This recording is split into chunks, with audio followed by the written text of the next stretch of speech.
So a double boiler is the easiest thing ever to create.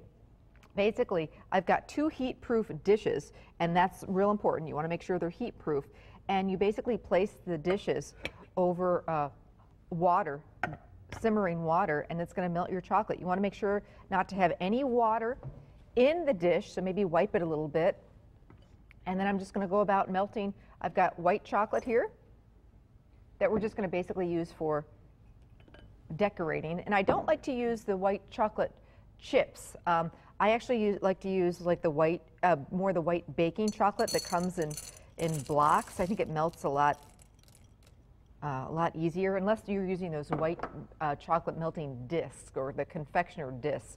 Those also work great. But sometimes when I tend to melt white chocolate chips, like you'd put in cookies, they separate and they just don't work really well. So in 2 separate, double boiler methods, I've got 1 bag of semi-sweet, or you can use milk chocolate chips, and then in the other one I've got some white chocolate melting. So I'm just going to keep an eye on that and kind of keep it over medium heat, and it'll melt in no time. All right, now for the truffles themselves, 2 ingredients, so easy. Actually going to use 1 block of cream cheese. My daughter Ireland and I love to get in the kitchen over the holidays and do a project like this. It's just, it's fun. I really believe that cooking is more than just food. It's really about, I always say, cooking up memories. And so that's a fun thing to do, carve out some time to do something like that over the holidays. Okay, so 1 block of cream cheese. And I'm going to just do this in an electric mixer. If you don't have one of these big guys, you can do it with a hand mixer. And then 1 package of Oreo cookies. So these are Oreo truffles, so they're really delicious. And this is another thing that's fun with the kids to help with. Basically, we're going to break up these Oreo cookies. You can do this with a food processor, but in this case, it's one more thing to wash. So I just like to take the cookies, throw them into a Ziploc bag,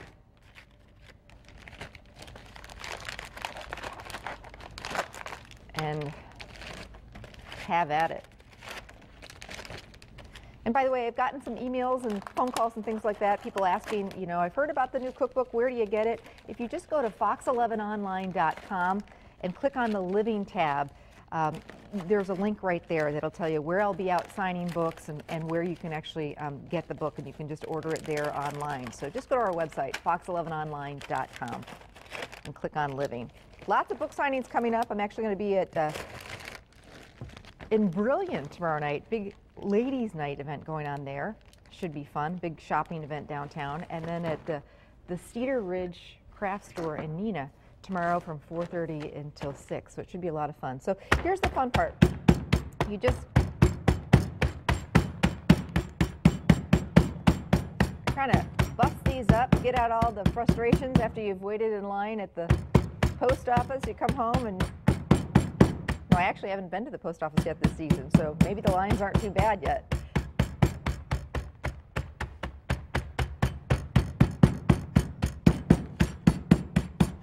That's right, I haven't started my Christmas cards yet, so I'll be in one of the lines. So you want to try and get these as smooth as you can. You don't need to. I also, people always say, do you have to, take the cream centers and get rid of those when you're making pie crusts, or in this case, in this recipe? Absolutely not. No, you don't have to. Why would you, Ann says. Yes, that'd be a lot of work. Be messy. How would you do that?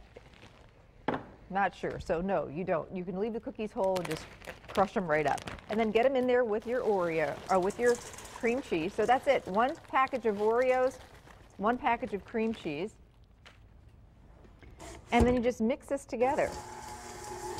It's going to take a minute or so to really get combined. Let me check on my chocolate.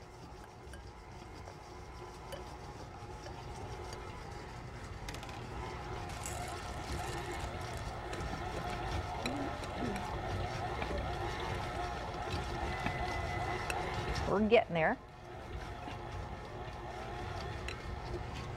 Now the one thing, when it comes to making these are a make-ahead. So it's a great thing to do on a weekend because this mixture here, the Oreo cookie and the cream cheese, actually needs to refrigerate and harden up for at least a couple of hours. You can also throw it in the freezer. So that's what we've done here. We've actually got some. Here's what the mixture looks like. It doesn't look too pretty now, but it tastes fantastic. I'm going to wash my hands because really the best way to do this is get in there with your hands. So nice clean hands, and get the kiddos to wash their hands too. And then I've got a cookie sheet, and I like to line that with parchment paper.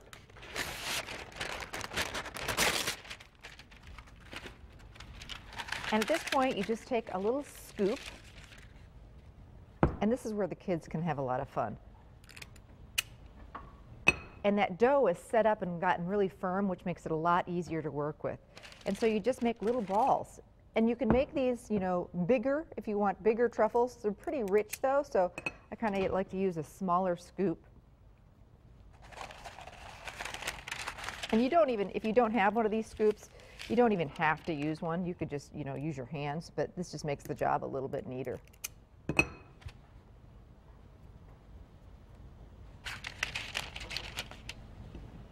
These are so yummy.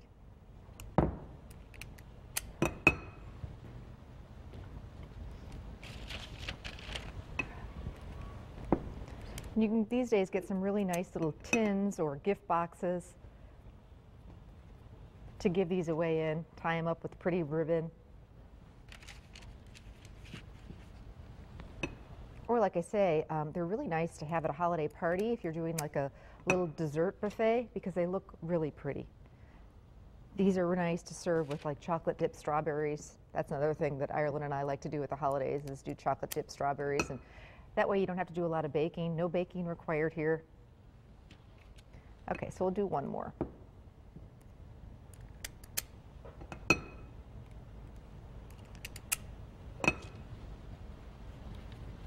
And they don't have to be perfect, but the dough is very easy to work with once it refrigerates and hardens up a little bit. Okay. So our chocolate is getting nice and melty.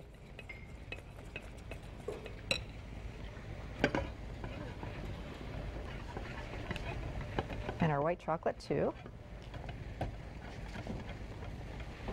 And I just think that this is a nice, safe way to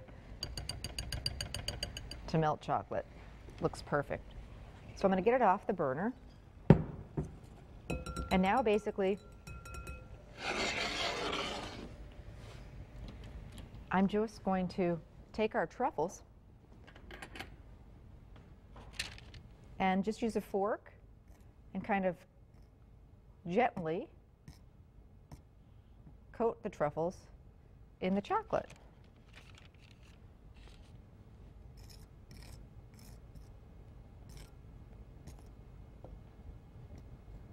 Be careful that chocolate is hot, so if you're doing with the kids, this is something that you definitely want to be there with, or maybe do this part on your own.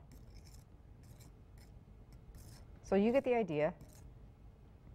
Then these go back in the refrigerator to set up, and they're fabulous as is, but after they're dipped, you can roll them in cocoa powder, you can roll them in powdered sugar, they're going to harden up and look beautiful just as is. In fact, here's what they look like after they've already hardened, but we're just going to dress them up a little bit.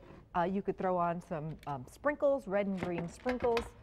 There's lots of ways you can dress them up a little bit, but I'm just going to keep it real easy and take some of this white chocolate and just a fork and just kind of stripe some of these guys. And again, this is very optional. Don't have to do this, but it's just that kind of extra step to make these a little bit special.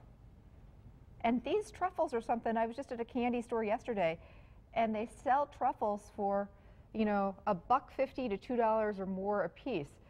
What? Yeah, it's true. And so, you know what? They're very on trend, and you can make them yourself this holiday season. Easy as 1, 2, 3. 3-ingredient recipe, and they're just fantastic. Recipes on the website. You could also pick it up at any area Festival Foods. Coming up, we've got some more fun, easy ideas. We're going to make a chicken pot pie and show you how to make a homemade roux. We're also going to make crepes a little later. They sound like they're difficult, but you know what? They're actually really easy. So stay with us. We'll be back.